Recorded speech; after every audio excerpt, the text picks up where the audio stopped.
And I have kids saying, "You calling me a liar?" Yes, I am calling you a liar, Stephen. I'm not saying you lie all the time at all. What happened in class today, you're lying. That's why we're talking now. So we have to meet this with respectful honesty as well. And then we'll remind them of the classroom agreement and the fundamental right that lies behind that rule, the right to learn without undue distraction or disruption.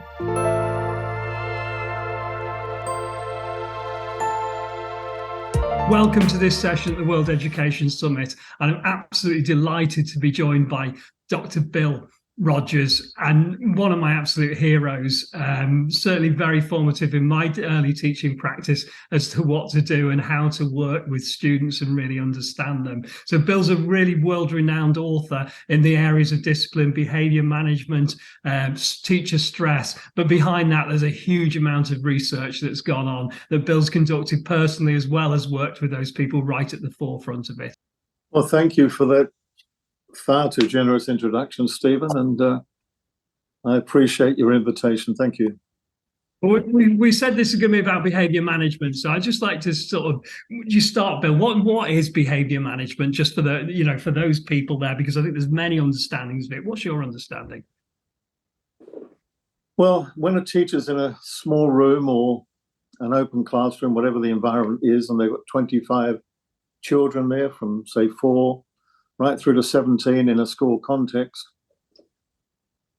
that person has to be able to manage the environment and the teaching and learning activities that they've prepared and organised for their students. And that's a general understanding of behaviour management, managing the environment, the situation. But my colleagues and I would distinguish between behaviour management in the sense of managing behaviour and prefer the term behaviour leadership, where the teacher leader is working with 4 or 15 or 18-year-olds and leading them in their behaviour. So rather than controlling the behaviour of the children, what we're seeking to do is to lead their behaviour in the sense of raising the awareness of what they're doing that's distracting or disruptive in a group. And it's always in a group context that these issues of behaviour occur. So we're trying to raise their awareness and engage their ownership. And it's probably easier if I give you some examples here. So let's take a typical classroom, 25 students or whatever, and the teacher is seeking to engage a new activity with the class at the beginning of the lesson. They may be restless, they may be distracting by calling out or chatting or fiddling with objet d'art, water bottles, pencil cases, jewellery, which is not uncommon in the schools that I work as a mentor coach. Now, we've got to address that behaviour because it's distracting. It could even go into behaviour that's disruptive. So when the teacher is trying to raise awareness, they will use language cues like they'd say to the group, for example, a number of students are calling out. That's to raise their awareness by describing their behaviour briefly. So that cues the students upstairs that something's happening here. A number of students are calling out, and then briefly pause to then say, remember, it's hands up without calling out when we share together. Right now, though, hands down, I need you facing this way and listening. So when there's that kinesthetic restlessness in a class, which is very typical in the schools I work, particularly with a new class, there's no honeymoon period anymore in this regard. The teacher is trying to raise awareness in the group where the distracting behaviour is. They might also add a number of students are fiddling with water bottles and pencil cases. It is distracting. Now that little bit of language cueing raises their awareness. The teacher is not saying to the class, don't call out, or why are people fiddling with pencil cases? You're not supposed to be calling out now. You're not supposed to be talking while I'm trying to teach. The teacher won't ask pointless questions like that, nor will they normally use straight negatives. Don't call out or don't fiddle with pencil cases while I'm trying to talk. The key here is what we're aiming to do as a teacher leader in leading for behaviour as well as learning. Every language cue we use, we're seeking to raise the students' awareness as a group or a smaller group or an individual, raise their awareness and then call forth their ownership, however reluctantly that may be given. And it's not uncommon, by the way, that if a little group of students are still chatting while you're queuing for that calmness, I'll often say, some of you are still chatting over here. That's to raise their awareness. You need to be facing this way and listening, thanks, without chatting, that brief thank you cue. And it's not uncommon that a student within that little group, that little pocket of distraction, if you will say something like, yeah, but we're just talking about why you're here. Now, that can go all sorts of ways. That little comment could go all sorts of ways. So our preference here is to briefly, but only briefly, partially agree with what we've heard and then refocus. Even if you're chatting about why I'm here, right now I need you to be facing this way and listening. Thank you. And at that point, the teacher will remove that brief gaze of that small little pocket of disaffection or chatting and come back to the main group who are beginning to settle. And all this is happening in 3 minutes of my life, and it's happened countless times as a teacher. And at that point, with the return calmness, then I'll say, thank you. You're more relaxed now. Good morning, everyone. My name's Bill Rogers, and I'm working with Mr. Smith, blah, blah, blah. But in that 3 minutes of time, that brief language cueing to the group and to the little pockets of disaffection is our behaviour leadership. We're leading both the group and those pockets of attention or distracting behaviour. We're leading to raise their awareness and engage their ownership with a brief, and I stress a brief thank you at the end. No big praise or anything like that. Thank you. You're more relaxed now. Good morning, everyone. My name's Bill Rogers, blah, blah, blah. And then we'll start another teaching journey. And every language cue that my colleagues and I use in a space with 25 children, every language cue is a social transaction. It's not merely a transaction between 3 or 4 students chatting, 4 or 5 students calling out or fiddling with something. Every transaction affects everybody else's understanding of what's happening in the room. So we're very conscious of that nature of social transactions when we're leading for behaviour and leading for learning. And the big emphasis that behaviour leadership places is on the nature and use of language under the natural context of a social group where you've got a range of personalities, temperaments and backgrounds, and you've got a range of students vying for a sense of attention and belonging, and even a sense of social power,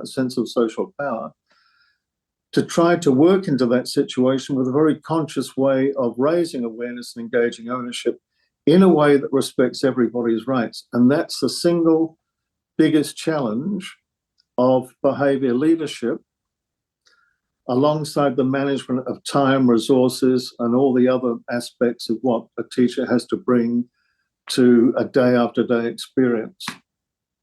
Wow. So you've gone right from the nuance in there to the social cohesion necessary to achieve, to what the role of the teacher is within that and the behaviours.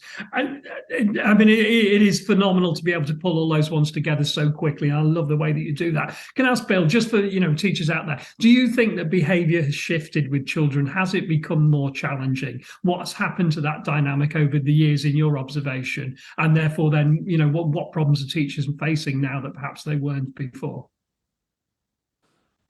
Well, I think it is. If you ask any teacher anywhere at all, and our own daughter's a teacher in a large primary school, and we're working with a range of children who have issues that we simply can't control. But the issue is that when the children come to school, they have to find their sense of belonging too.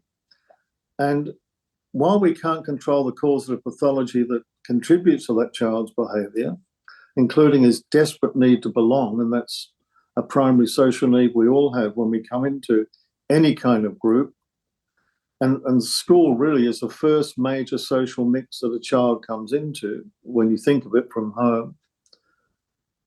So with all those factors at place, my colleagues and I hold on to this deceptively basic axiom. While we can't control the cause of pathology of what's contributing to the child's behaviour, we won't re-victimize a child because of that and then say to the child effectively, well, we can't help you, son. That is just giving up on the child. And if we re-victimize him and then excuse his behaviour, we're also giving up on him. Whatever else we do in a school, and I'm talking about a small percentage here, but a significant small percentage that can affect the distribution of behaviour in a group. What my colleagues and I hold to is what we call the 3 S's. And this is before we can do anything else in a school in terms of the formal aspects of learning, if you will, that we create a safe and a sane and a secure place. I mean, some of the adults that some of our children see may be the sanest adults they ever meet in a day. 5 days a week, 4 terms a year, there is this sane, safe, secure environment for children. Whatever else it does, and it does much more than that, at the heart of a school must be those 3 S's to enable the possibility of things we can't control and not to allow ourselves to be limited and hampered and pulling away from us all the possibilities that a school can be because of that, if that makes sense. And that's the natural creative tension that schools are in. And that has been a significant change in terms of the way we work. We've always had children with problems, of course, in our schools, but I honestly believe that that's increased. And I believe alongside of that, of course, we've got young children who are a lot more indulged today in parental styles at home, and they come with a sense of that indulgence and privilege, maybe not a privilege of wealth, but certainly a privilege of the way that they are able to express themselves in an environment where they're a child and they're not an adult. So those challenges are there and they will always be there, but they're not impossible challenges.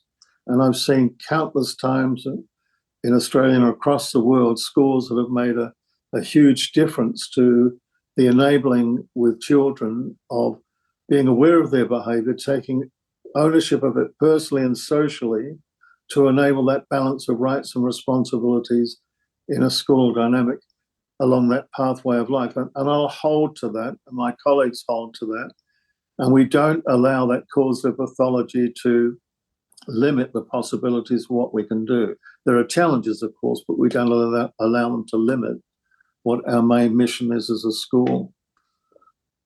I do like the way that schools like that, or in those such challenging experiences, yes, they've got those children, but they can be the oasis, if you like, where the children are allowed to experience something different in their lives and to grab that opportunity. I'm just wondering, on the reverse of that, what is it that you see in teachers' behaviour and perhaps whole school behaviour that actually gets in the way of this kind of behaviour leadership? Or, I suppose my question is, why can some teachers naturally get kids to behave and do what they want, and other teachers struggle far more? Well, let's assume that most teachers go into teaching for the reasons that we hope they would go into, to make a difference in a place called a school, a local learning community, to make a difference in the school, to the lives of children that they teach. Let's hope that that's the case, and I'm sure it is in most cases, most schools, most days. That's what teachers are seeking to do. The challenge is, it's not uncommon in universities and teacher training contexts. There's not always a preparation for the reality of what teachers have to face. And I've come across this many times as at the university level and also as a mentor coach working with younger teachers. We're not there to be their friend or their buddy or a substitute parent. That's a pointless exercise, however well-meaning it may be in the heart and mind of a young teacher, or any teacher for that matter, I suppose. We're there to be the adult in the room in an environment that is an environment where there are significant expectations that we convey to the children about their learning journey, their ability to take the learning experience and make something of it that will be beneficial in their development, their age development, their cognitive and relational development, their social development as well, and make the best pathway we can for them. And that is a very skilled professional obligation.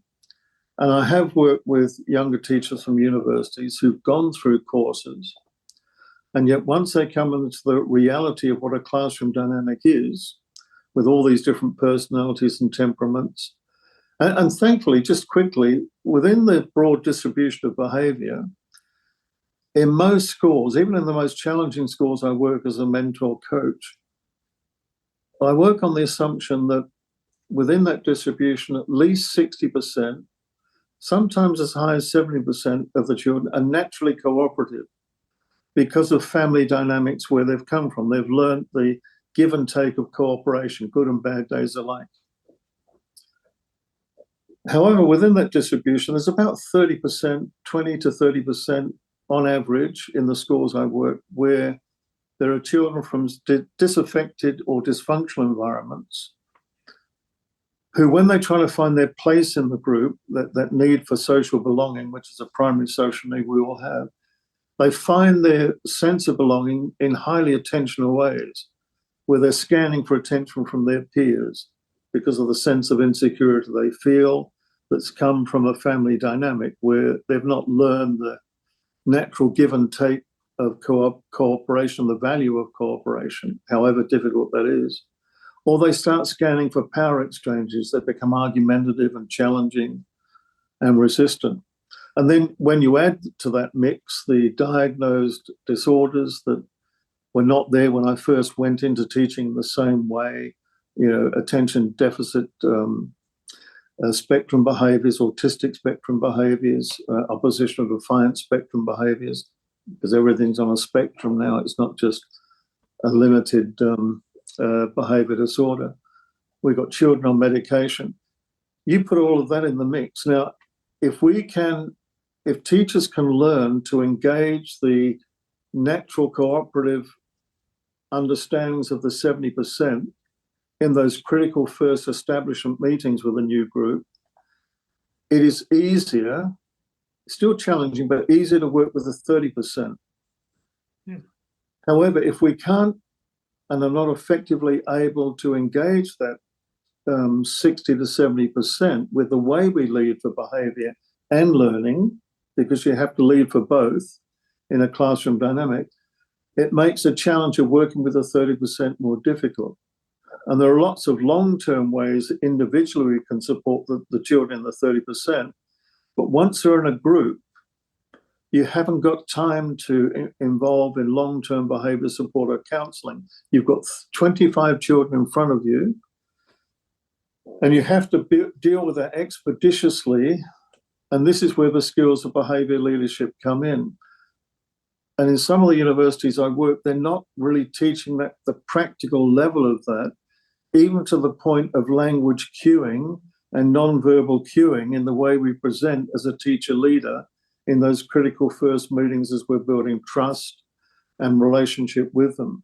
Because you have to build that. You don't have it. You've got to build a relationship with the students based on emerging trust and the trustworthiness of who you are as you come before them as a teacher leader.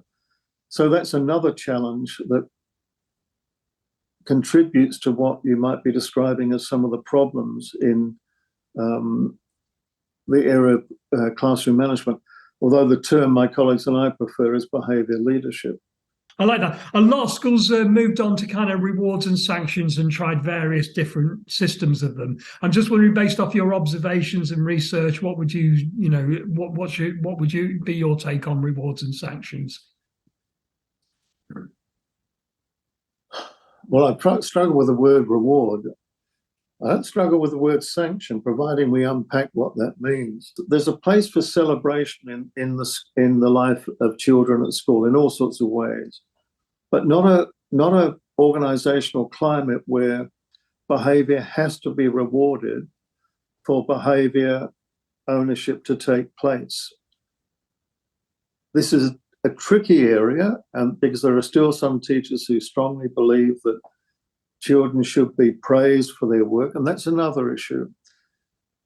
Praise and an overpraise of children doesn't help their progress.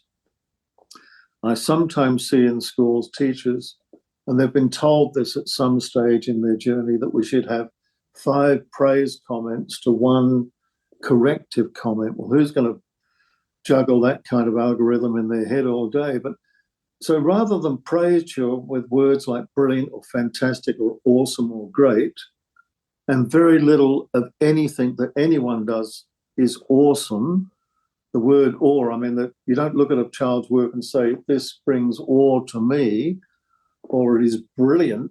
Very little of what we ever do is brilliant.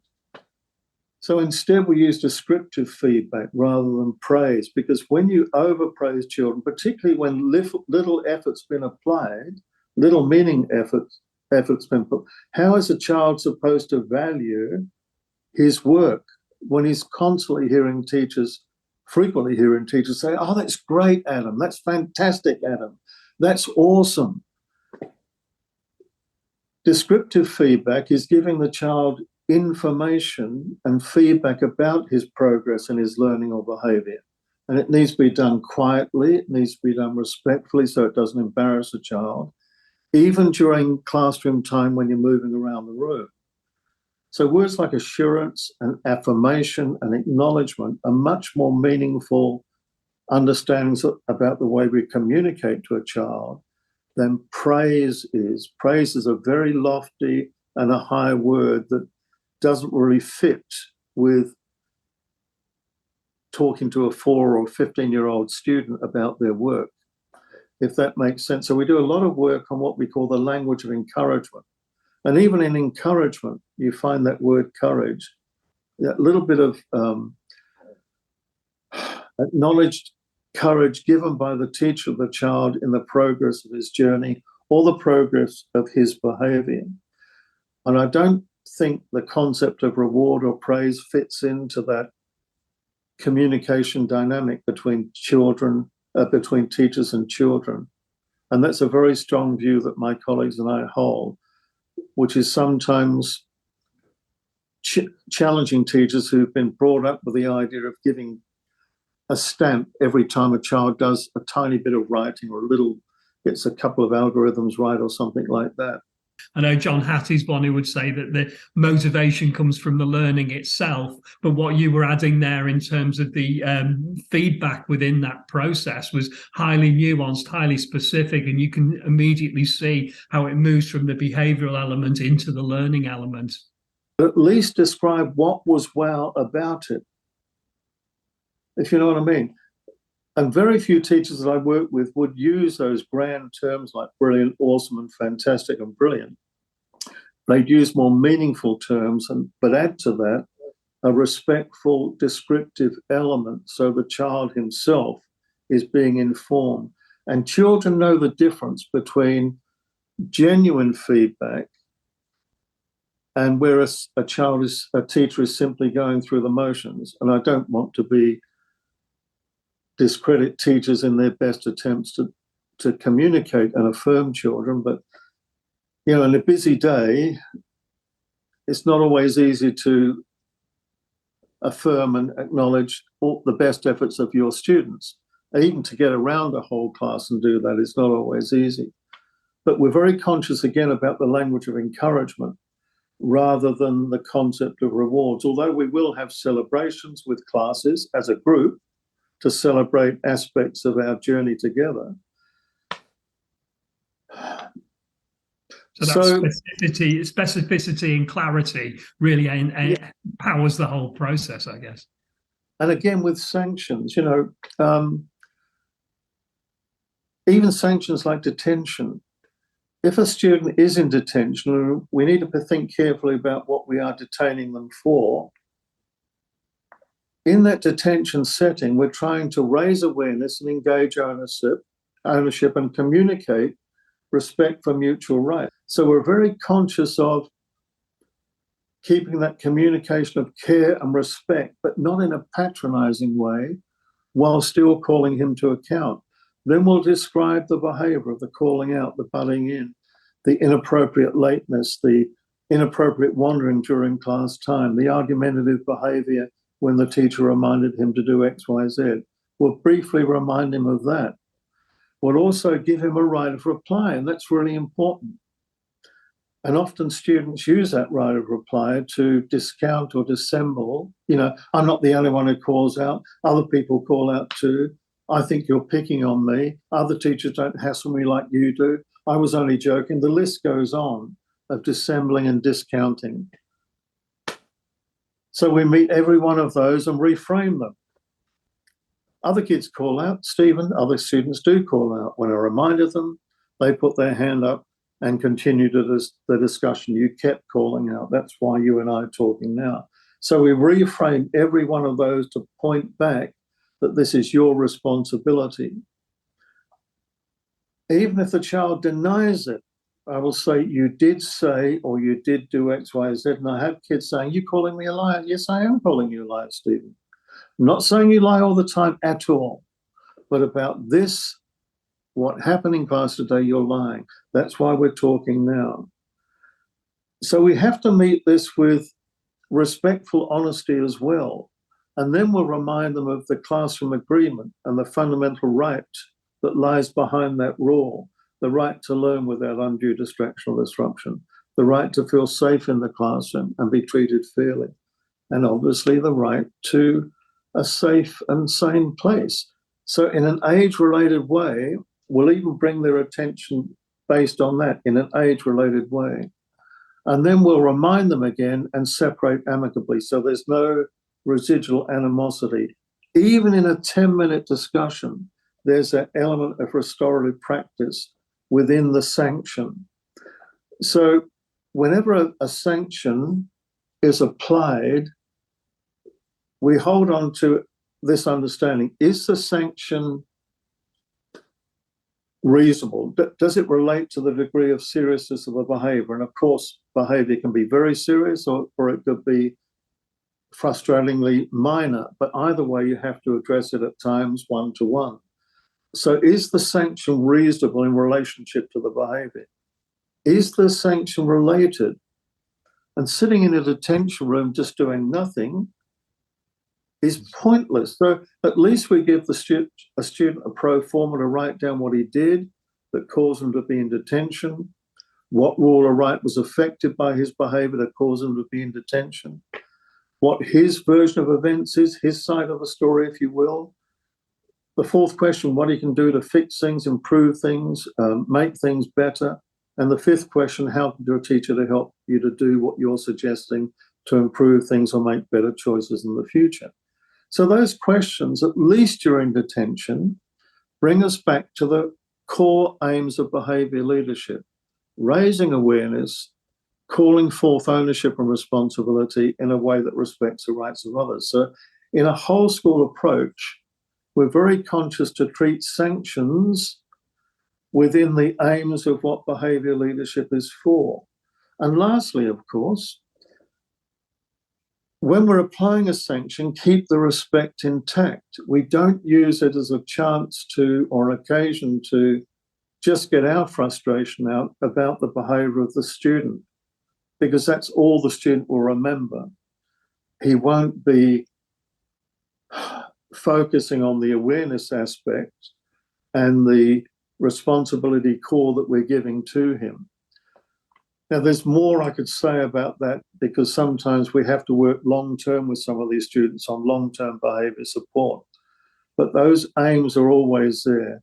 How do I engage awareness? How do I call for ownership? And how do I enable the student to understand those core rights and responsibilities? Where that occurs in a whole school approach with shared aims, shared practices about the use of positive corrective language, communicating that sense of calmness with appropriate assertion, the ability to have a least to more intrusive range of interventions, so teachers aren't easily using high intervention strategies for low-level behaviours, which most teachers in most schools have to address. And always following up with the more serious issues one-to-one, but with a strong restorative element with the call to awareness and ownership. Where schools can support their teachers to build that kind of climate, those schools are much more effective in addressing the behaviours that cause natural concern to class peers and teachers alike, and building a much more cooperative teaching and learning community. There's no question there's a link between a whole school approach of that kind and a reduction in allowing those behaviours to overtake the teaching and learning dynamic in a local school community. No question at all that the whole school approach is the dominant out of all the approaches you could take on a continuum of what a whole school approach means. That kind of approach is certainly the one that the research says, and my grounded experience confirms, is more likely to effectively address those kind of behaviours that will naturally occur in any school. When I'm at university, I'm deeply conscious of keeping the focus more on the grounded practical elements of how they need to lead for behaviour and learning, rather than the not unimportant theoretical underpinnings of that. I mean, the brilliant Rudolf Dreikers, who was the associate of the equally brilliant, and I mean genuinely brilliant, Alfred Adler, said, what we need to do is to not have a situation where we have order without freedom, or freedom without order, but that balance of freedom and order. And that is an epigrammatic way of describing that difficult middle ground. You do need to have an adult in the room leading for behaviour. You can't negotiate under pressure with children. You'll have your expectations, rules and routines that enable smooth running and give that at least grounded protection to the core rights.